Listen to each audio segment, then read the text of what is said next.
आप बिल्कुल ठीक सोच रहे हैं। आज मैं आपको नींबू के बगीचे के बारे में बताऊंगा संक्षेप में कि कहाँ पे इसको लगाना है और कौन सी मिट्टी इसके लिए ठीक है, कितनी दूरी पौधों के बीच में होनी चाहिए, देखिए, और कितना गड्ढा जो है नींबू के पौधे के लिए उपयुक्त होना चाहिए। ये देखिए, गड्ढा बनाया हुआ है मैंने। सबसे पहले 2 फुट का है इसकी चौड़ाई और गहराई भी इसकी 2 फुट की रखी हुई है। गड्ढा जो है इसलिए ज़रूरी है इसमें क्योंकि जो किसी भी पौधे की जड़ें ले लीजिए आप, अगर आप उसमें अच्छी तरह से मिट्टी निकालेंगे, फिर उसमें गोबर की खाद डालेंगे और उसमें फिर मिट्टी डालेंगे, फिर उसके ऊपर दोबारा से गोबर की खाद डालेंगे, तो जब वो गड्ढा पूरी तरह से इस तरीके से आप भरेंगे और उसके बाद पौधा लगाएंगे तो क्या होगा, उसकी जो ग्रोथ है वो बहुत तेज़ी से होगी। अब आप सोच रहे हैं कि ऐसा करने से कैसे ग्रोथ होगी।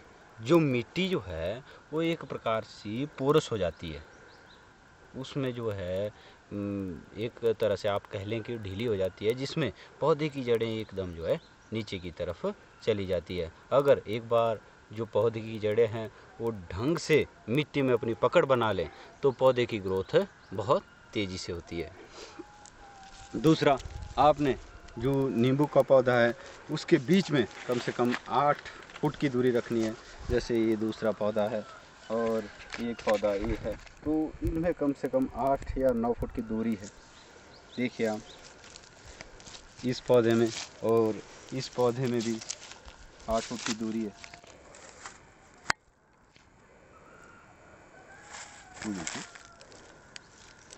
ये 3.5 बीघा ज़मीन पर नींबू के पौधे और जो गलगल है उसके पौधे लगाए हुए हैं। नींबू के मैंने 200 पौधे लगाए हुए हैं और गलगल के 7 पौधे लगाए हुए हैं बीच में, ताकि अगर जो उनके फूलों में कभी अगर हाइब्रिडाइजेशन हुई, मतलब अगर क्रॉस ब्रीडिंग हुई, तो नई वैरायटी उसमें पैदा हो सकती है।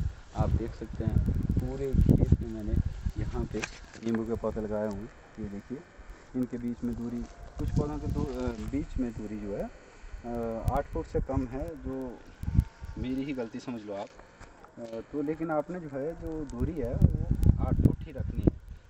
जब ये ग्रो करेगा तो क्या होगा, जो इसकी टहनियाँ हैं वो आपस में टकरा सकती हैं। तो मुझे जो है बाद में जब ये पौधा बड़ा हो जाएगा तो उस हिसाब से प्रूनिंग करनी पड़ेगी, यहाँ से कटिंग करनी पड़ेगी ताकि ये टहनियाँ आपस में ना टकराए।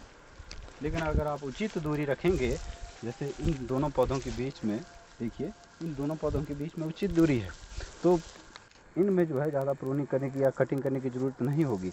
इसमें टहनियाँ जो है आपस में टकराने की जो संभावना है वो बहुत कम। दिसंबर में जब सर्द ऋतु होती है तो इसमें NPK 12-32-16 भी दी हुई है थोड़ी थोड़ी करके, ताकि पौधे को जो है जो पोषक तत्व हैं उनमें कमी ना आए। तो सबसे बड़ा जो पौधा हो मेरे पास ये है अभी, ये देखिए 3.5 फुट के करीब है, काफ़ी अच्छी ग्रोथ है इसकी। अब गर्मी का मौसम अब आ गया है, मार्च का महीना चल रहा है और पौधे जो है हरे भरे हैं। पौधे की आपको बीच बीच में केयर भी करनी पड़ती है, जैसे खरपतवार उगाता है तो उसको भी निकालना पड़ता है। अगर कोई जानवर खेत में घुस जाए तो उसका भी देखभाल करनी पड़ती है, कहीं नुकसान तो नहीं पहुंचाया हुआ है पौधे को। आमदनी के लिहाज से भी नींबू का पौधा बहुत अच्छा है। जुलाई 2015 में नींबू का बगीचा लगाया हुआ है, तो अभी ये 1.5 साल के हुए हैं पूरे पौधे। आप नीचे भी देख सकते हैं, यहाँ पे आइए, इसमें भी लगाए हैं, आप देख सकते हैं।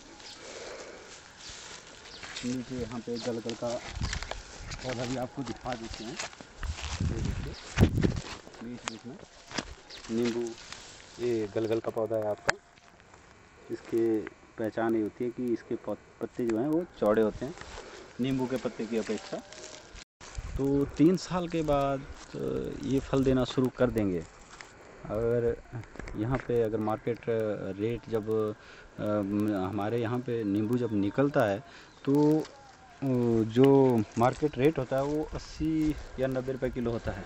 लेकिन जब गर्मियों का सीज़न होता है, ऑफ सीज़न होता है, तब इनका जो रेट है मार्केट वो 150 के करीब चला जाता है। तो आमदनी के हिसाब से ये एक अच्छा स्रोत है।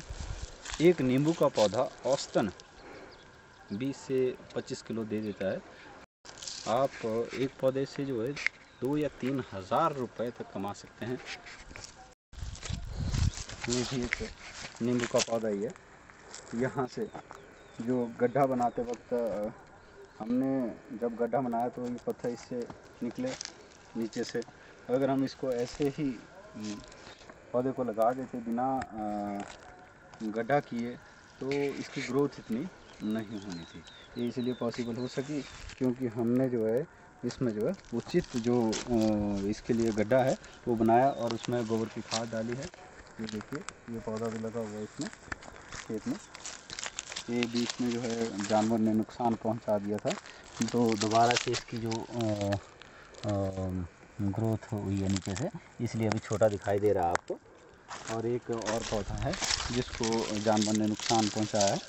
ये देखिए ये गलगल का पौधा है लेकिन नुकसान के बाद दोबारा से निकला हुआ है। ये देखिए आप नीचे से दोबारा से इसकी ग्रोथ हुई है अभी। तो हमें देखभाल करनी पड़ती है बीच बीच में। बाकी जो पौधे हैं कभी कभी बच जाते हैं। तो मैंने जो शुरू में 210 के करीब नींबू के अकेले पौधे लगाए थे, लेकिन उसमें से 3 या 4 ही पौधे जो है सूखे बाकी पौधे ठीक निकले। तो ये देखिए जो वीडियो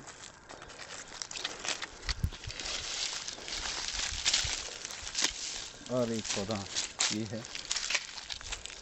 और ये है।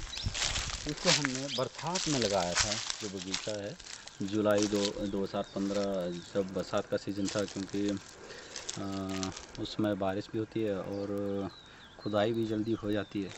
तो मैं समझता हूँ कि नींबू का बगीचा आमदनी के हिसाब से काफ़ी अच्छा स्रोत है।